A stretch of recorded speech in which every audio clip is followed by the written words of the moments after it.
and let's interrupt your well-needed break. Listen, it was a trek. It was a trek, but I am so glad to be here. Thanks for having me, guys. First time in Dubai?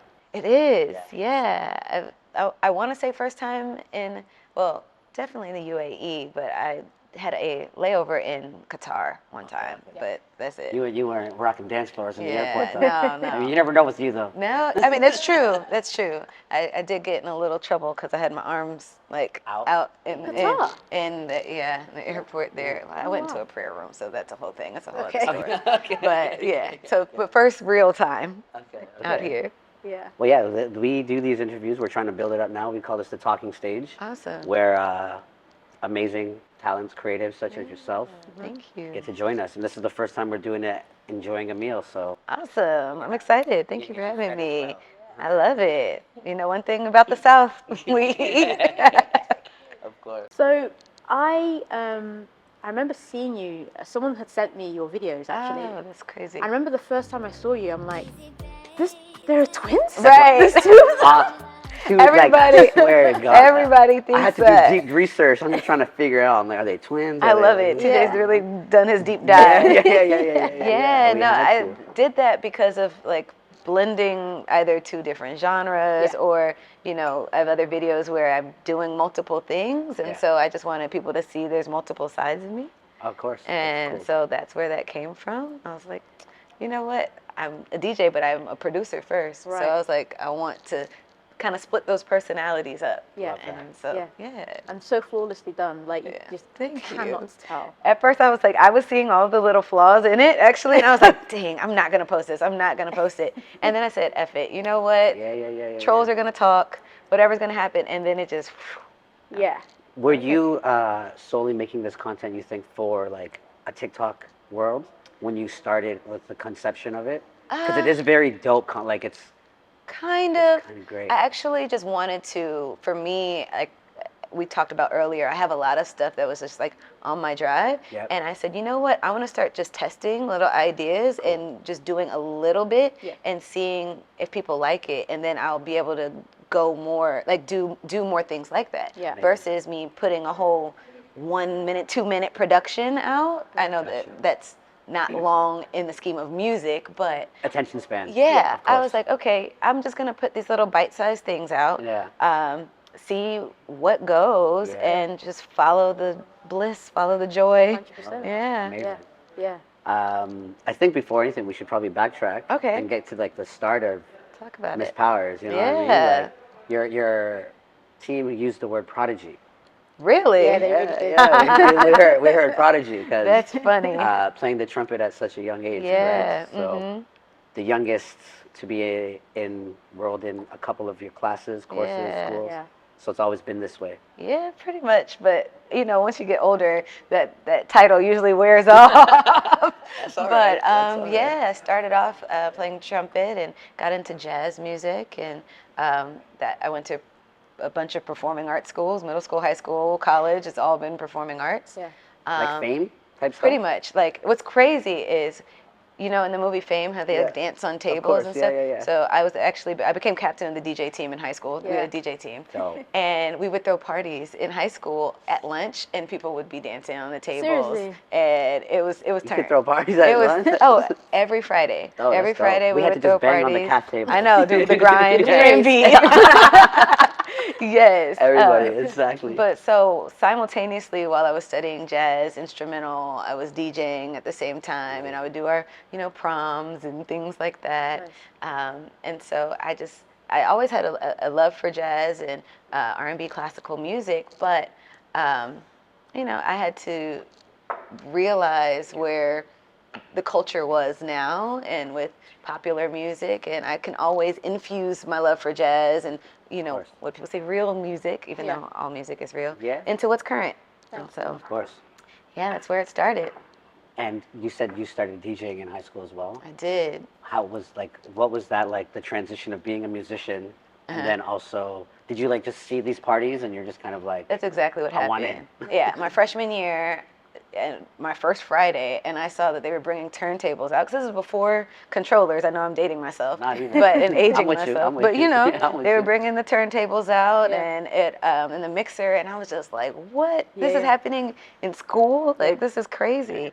And I was like, how do I sign up? And they said, you have to be a sophomore. And I was like, dang. So I waited till 10th grade, and I was like, I'm going to be the captain of the DJ team. Yeah. And I just kind of soaked it all in, and it was all guys, of course, back course. then. So I would just be the only girl with the guys.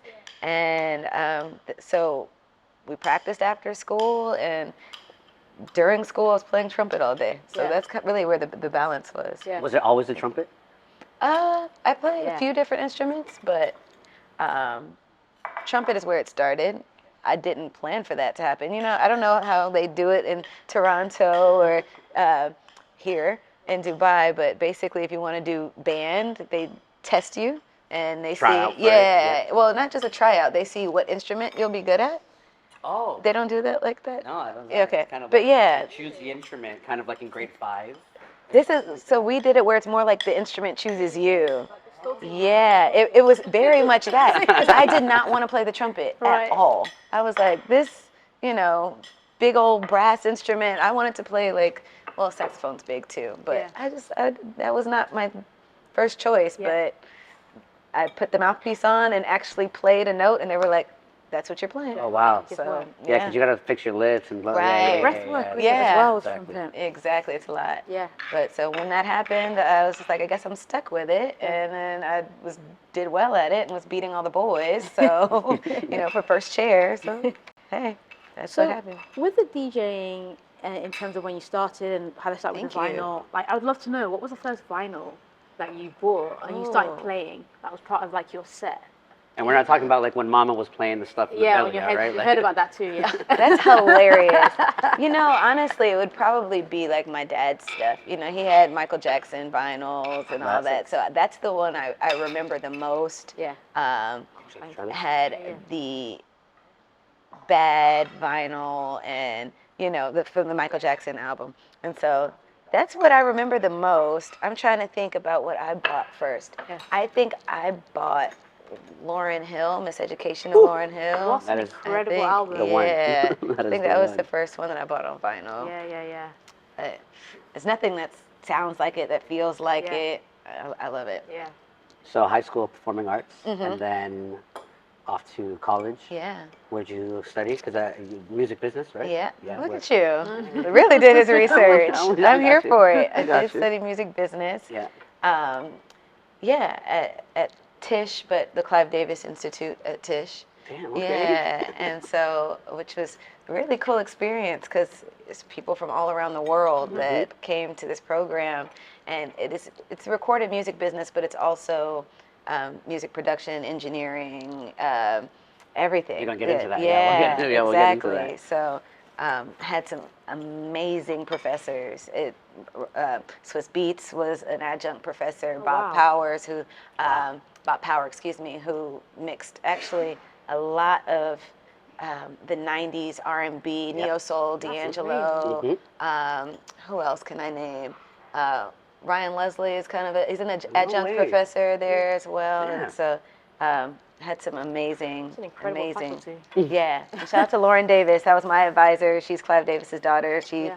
did a lot for me. No Yeah. way. A lot. That's Yeah. amazing. So did you have many other women on your course as well? Or was it still very much male oriented? It was very male dominated until I want to say maybe the last 7 years. Really, that soon? Yeah. Wow. I'm trying to think. The women that helped me on my path were a little bit more on the business side of things. And I'm really, really grateful for them. But I'm thinking as far as musicians and DJs, no, it was mostly men. And I really wish I could say that I had a female, DJ mentor or Right. production mentor, but that's Right. why I'm so, passionate about doing that now and paying it forward so the next Absolutely. generation of young women can be like, hey, I had Tay Powers mentor me. I had a woman Absolutely. mentor Amazing. me. Yeah. It's necessary for So sure. do you find that kind of made you feel like you had to work harder? or anything like that? Yeah. Oh yeah, because I mean, being the only girl with all guys, it's like being the runt on the team. You're always getting, teased. You're Yeah, of getting, course. or if you're like again, beat them at something, or if you're doing a gig and killing it, it's just like, sometimes they're in the corner, but only for so long. When you start doing better than them, then it becomes fair a enough, thing. Fair enough. So, but now we're all cool. Yeah. Of course. You're grown now. You've gone through it. Like, yeah. You've all forged your own path. I love seeing now how like it's so much more balanced, isn't it? In terms of musically, like, you go online and you see these incredible female artists, which we know they've always existed, but it's been such a shame that they haven't been able to have the airtime that they deserve. Yeah. But now, like, you're seeing them like yourself, right? I mean, you just played Everyday People.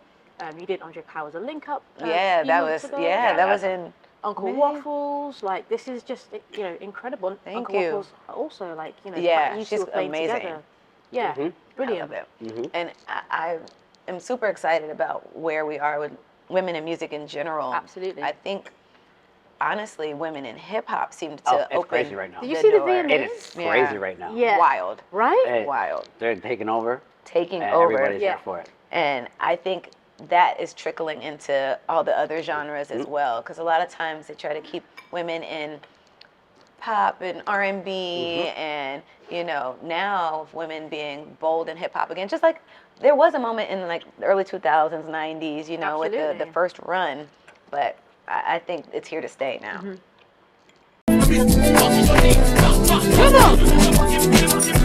on! One time! What you say? Let's go! So, in Houston, you used to do the living room party, right? Wow. Is that It's crazy. You don't play. I see. is that are you? When was the last time you did that? Before the pandemic. Before the pandemic. Yeah. I really enjoyed when I came back to Houston. Basically, it was me trying to find my tribe there and find like-minded musicians and artists and bring us all together and Create a space for all of you. Okay. And I think we did a good job at that. And I felt like, after the pandemic, I was like, okay, it's time to move on to some new things. Right. And it had its run, met a lot of amazing local and talent from abroad as well. Yeah. And I think it served its purpose. I saw. I think was that like what introduced you to touring, because Maya was there. Yes. yeah. I'm just like, I'm shook. But was that like what took it off? Like, Yeah. Okay, Yeah. Crazy. Well, what you may not know, Yeah, definitely. actually, so I used to be on the management team for a rapper named Fabulous. And so, or maybe you do know. And you used to remember Trey Songz? Oh, yeah. Oh, true, yeah. And so I will say when he was going around, like I was on different runs with him, but not as a DJ or artist, just behind the scenes, helping, doing the coordinating and all that, which I learned a lot. So now I know what I need. Now you can move right for yourself. Yeah, exactly. And so I'll say that was my first little taste to run around. But when I met Maya at Living Room, we brought her down. We connected, and she was like, "Let's go." Yeah. And it was awesome. So that's interesting. Like you say, like when you were with Fab's team, you were in the back. In your mind, were you thinking like you knew that you still had like this creative space that you were just Always. kind of waiting for your time? I always had it, but I think at that point I was kind of trying to figure out what was the best way to go. And it's kind of like a foot in the door almost, or not quite? Yeah, it was, but then I also know that if I came from the business side, then people would not necessarily take me seriously as a creative. And I was young enough at the time, I said, hell, we're not going to do this anymore, and I'm going to go fully into being a creative, because I can always come back to the business. 100%. And that was my decision there. I was like, the business isn't going anywhere. Right. Versus, again, going back to being a woman, we kind of have to strike while we're young, strike while you got it together. Right. And so I realized I don't want to say time limits, but that being already in my early 20s, I was like, let me take advantage of this. For sure. Yeah. And so what was the first thing you did creatively for yourself? I was working on a project, which it didn't come out. Okay. Reason it didn't come out, but Yeah. Okay. I was working on this project, and a friend of mine, well, he became a friend, homie of mine. He owned a studio called Lounge Studios. Okay. Shout out to Lounge. And I was just like, hey, can I come in there and whenever Blue, who's the head engineer, is not working, can I, mix my project? Yeah. And he was like, sure, you can come in whenever the studio's not booked. And he saw that I actually knew what I was doing behind the boards. I mean, I still was not amazing, but I could record myself enough to get around the studio. I mean, I did go to school for it, but so, and he was just like working like the SSL board? Yeah, Ooh, exactly. Okay, go. And so it was just like, would you want to like work here? And I was like, I wasn't thinking about working at a studio, but sure, why not? Let's do it. That's great, free studio time. Awesome. Exactly. Yeah. And as life just happened to go, Atlantic did a deal with Lounge to lease 2 of the studios. He had 3 rooms at the time, and 2 of them Atlantic and Warner leased for writers' rooms. Ooh. And this was Those are right great when rooms to he be in. asked me to be a part of their team. Wow. And so I just got thrown into it. I was like engineering, but then also they found out I could write, and I was in this writer's camp. So I would go from engineering sessions, almost like 80 hours a week. Is what I was doing. Like engineering sessions to then, Mike Karen wants to hear a demo of this, and then I'm doing these demos. I lived there. I slept on the couches. I did not go home for, the years that I was there. So that was, I know I just kind of really delved into it, but that was like, good. that was the real like segue into the professional, being a professional creative for me. Yeah. That was like the hardcore, like that was when the grinding was not like, that's what has the groundwork for where you were at now. Yeah. Oh, absolutely. Yeah, okay. And I'm grateful for it. It was a boot camp, excuse me. We all kind of laugh and say those times were wild because we all had to go through it. Yeah.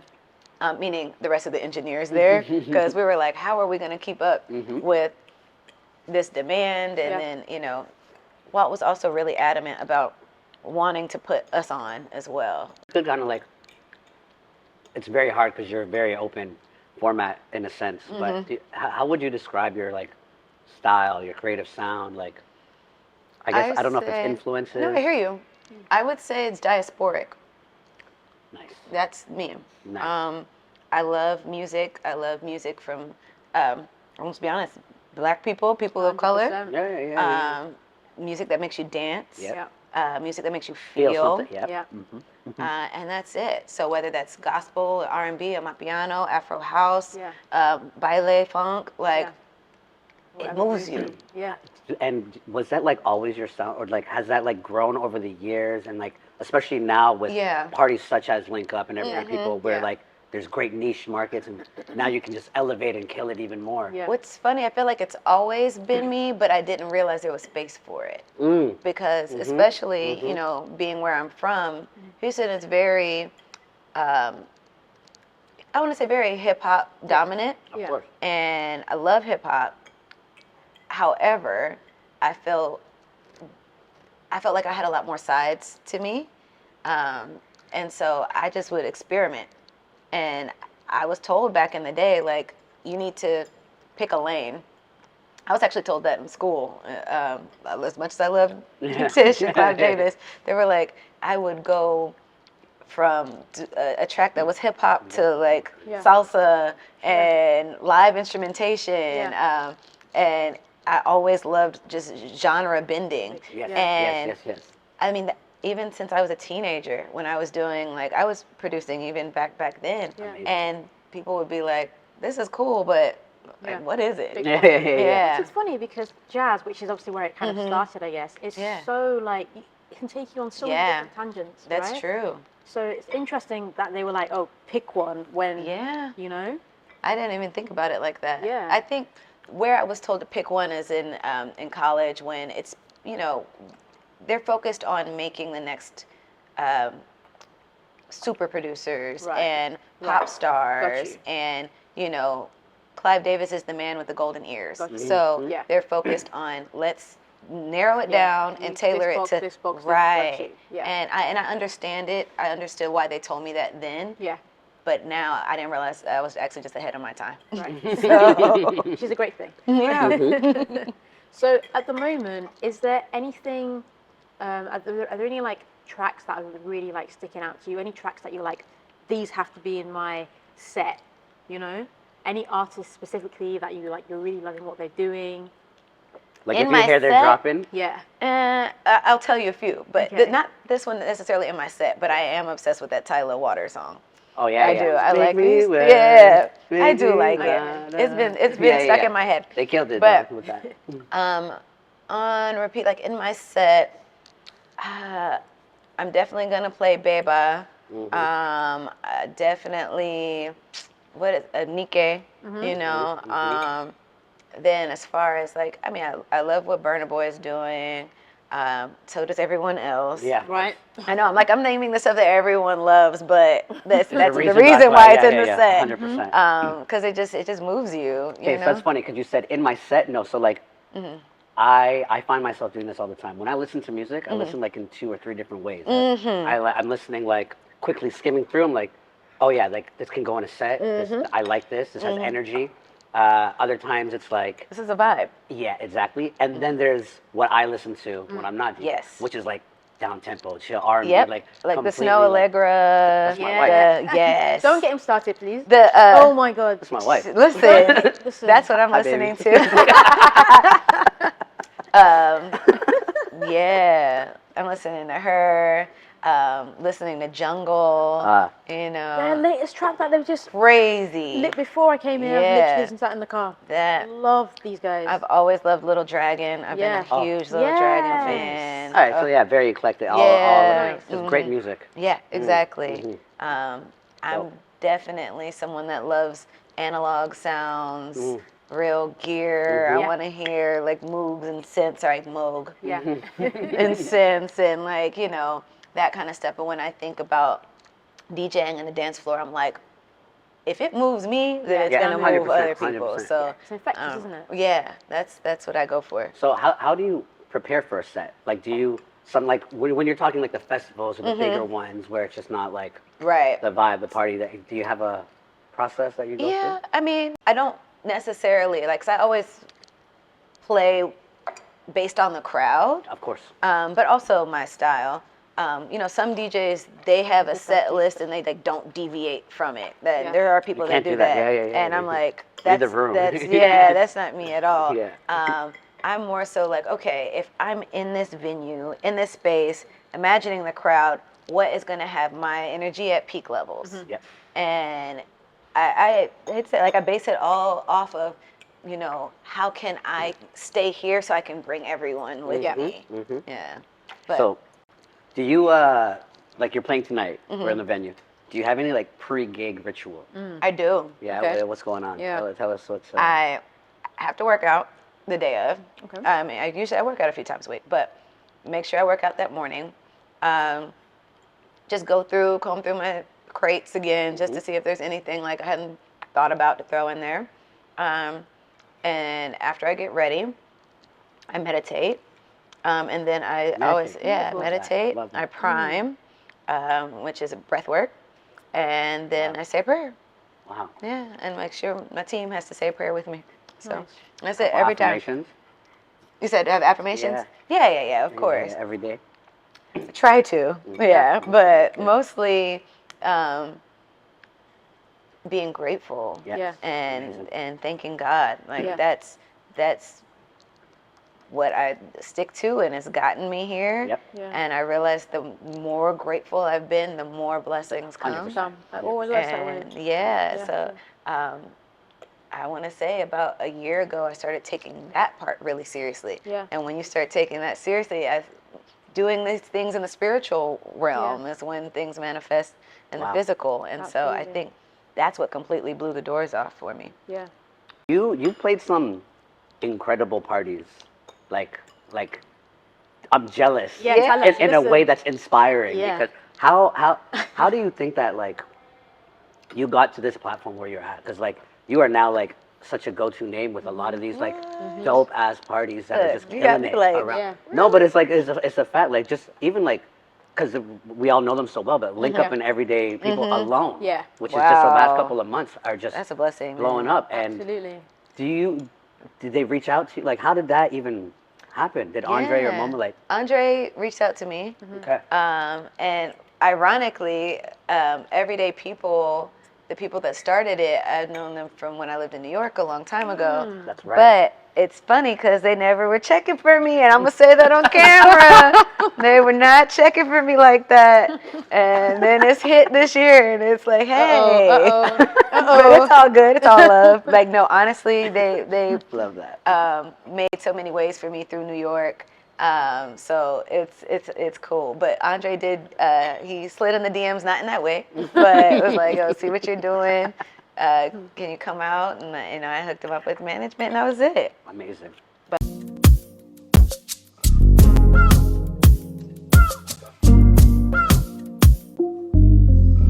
So some of your recent mashups, like you've done not a mashup, like a remix with Lion Babe, right? Yeah. And then also I saw like Miguel reacting to one of your videos that you posted. Like, how do you feel like being able to, work with these kind of artists, work with like the Lion Babes, and obviously have people like Miguel be like clearly fans? That was crazy. Yeah. That was crazy. Miguel, and when he like reposted it and sang, I was just like, okay, like, because I was on the fence. I had that idea to kind of do the live remix thing for it was in my head for about a month. I'm not gonna lie. Yeah. And one of the things they say is like, when God gives someone an idea, he doesn't just give you the idea. It's just an idea that needs to be created. And if you sleep on it, it'll go to someone crazy. else. Absolutely. That's crazy. And so it kept on coming to my spirit, and I was just like, let me just do this real quick. I took a day, and I was like, all right, fine, let's record it. And it went, and I was just like, dang, see, this is why you did tell me to do it like weeks ago, my bad. But yeah, hearing him do that, and when Queen Latifah posted, I was just like, this is kind of wild. But with Lion Babe, I was a fan of theirs when they came out with Treat Me Like Fire. Which is a beautiful track. Yeah. Very incredible. A while back. And so I was like, this is making sense. Yeah. I'm here for it. Because it's like now people that I am a fan of are becoming supporters of me. Yeah. And that's a wild feeling. Yeah. But I'm here for it. Yeah. Yeah, of course. Yeah. Hell yeah, definitely. Do you have like obviously every gig is special, but do you have one that just stands out that's super like incredible memory? Your set, you were on fire. The crowd was, do you have one that stands out? I do. When I was in DC this year. Okay. That was my first. Actually, it was the second like sold out show. I had one in Chicago, and DC was the second. It was back to back, and it was really like, oh, all these people really came out to see me, and I was just like, okay, this is cool. Everybody was dancing, but what really tripped me out was that someone cried when they met me. And I was like, me? Well, why? I mean, overall, the energy of the show, it was just all there. Like, people really came to dance, came to have a good time. It was a day party. Yeah. So, like, day parties are different. Everybody was like day drunk. Yeah, day parties are different. Yeah. And everybody came to like probably like 5-6 people in there had whistles, and it was just like on a different level. But honestly, it was more so like that reality kind of set in of like, oh, you've reached a new level unlocked. Yeah. I know like being a woman is much hard, so coming up with everything you've been through, but you've clearly broken through that, and it's happening more and more. Yeah. Do you have advice to, like you said, you want to start mentoring, you want to start doing all that, the next wave? Yeah. This is cliche with trust your gut, but honestly, because several times I've had people in the industry, people that are executives, and try to either persuade me to to do something a different way, or you know, tell me, oh, you know, if you lose 15 pounds, we can put you in this girl group, or if you do this, then, or if it, make this track and write it and make it more sexual, then we're gonna have this person sing it, and it totally bastardized the song, and also was not who I was. Yep. Right. And one thing I will say 1,000% that I've stuck to is being who I am. Even times where it was very hard, I couldn't bring myself to not be who I am. I questioned it, and I think that's where I had a lot of confusion, I want to say, especially being in New York. And I was really, really in the thick of the industry, and you have these people that have been there in there 20 years saying, hey, do this, this, this. And inside, I'm feeling like, that's cringy, though. Like, I'm not Sukihana. I'm not.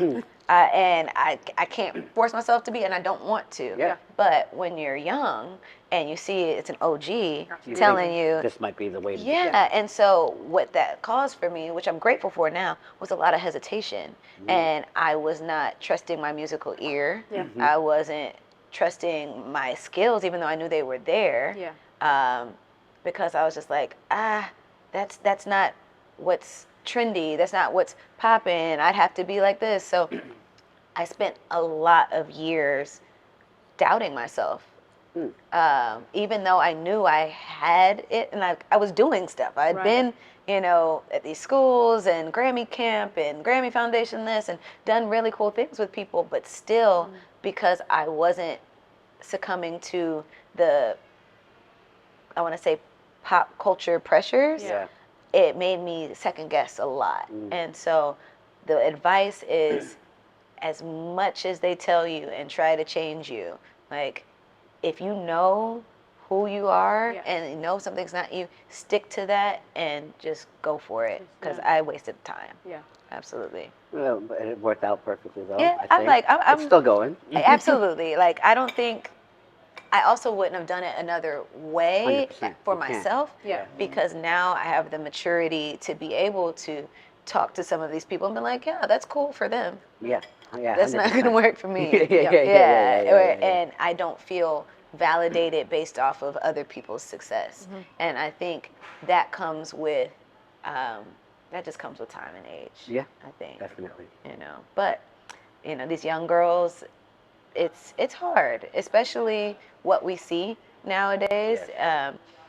Not to knock anyone, no shade. If that's really you, if you feel sexually liberated by that, of course, great, that's you. Go for it. But if you feel like it's not, you should never feel pressured to be, you know, more explicit, more lewd, anything like that. Okay. And what about, like, for the ones that might not have mentors, but they're at home and they're like, they see you doing this great content. Like, do you think, like, the TikTok trends and all that stuff is worth their time? That's where it's at now. And it's here to stay. That's what we're all consuming.